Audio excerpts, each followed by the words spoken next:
Une scène, un DJ, de la musique à fond et un public qui danse. Pas de doute, nous sommes bien dans un festival. Ça nous avait manqué beaucoup trop, 2 ans sans festival c'est trop long, beaucoup trop long, beaucoup trop.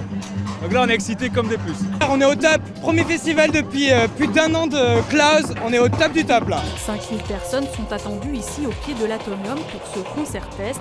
Sans masque ni distanciation sociale, il souffle presque un air de normalité.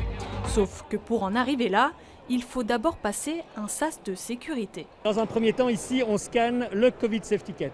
Donc pour voir si la personne est bien en règle de Covid Safety Ticket, c'est-à-dire si elle est vaccinée depuis plus de 2 semaines, si elle a eu son test PCR de 48 heures ou si elle a eu un test antigénique réalisé par un professionnel. Autre moyen, présenter une preuve d'immunité d'au moins 6 mois, une condition qui n'a pas découragé ces festivaliers. On est dans un esprit de fête, donc franchement, si on doit faire ce petit effort en plus, ça ne nous dérange vraiment pas. Vous aviez tout prévu ? On avait tout prévu, le masque, le certificat, tout était prévu. Donc franchement, il y a juste la pluie qui n'était pas prévue, mais bon. Ce festival, c'est une répétition avant l'application officielle du Covid Safety Ticket. Ce pass sanitaire qui sera activé pour tous les événements de plus de 1500 personnes dès le 13 août prochain.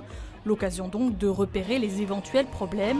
La principale inconnue aujourd'hui, les participants étrangers. On voit qu'il y a parfois des petites latences au niveau des tests PCR qui ont été réalisés par les étrangers ici en Belgique ou dans leur pays, où là ils ont reçu un code du labo, mais ce n'est pas toujours updaté dans l'application ou dans leur application nationale. Donc on a un helpdesk qui est placé là-bas et où on peut vraiment les aider à trouver des solutions. Pour Clément et Juliette venus entre amis, rien ne pourra gâcher ce moment, pas même la pluie.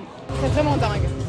Ça te donne des frissons, tellement c'est bien. Ça fait plaisir de pouvoir se retrouver sans restriction et voilà, d'être tous ensemble, là, profiter de la musique sans devoir mettre le masque, sans devoir être distancé, sans devoir être assis à sa table. Ces 10 heures de concert sans contraintes sanitaires ou presque, c'est aussi tout un espoir pour l'événementiel.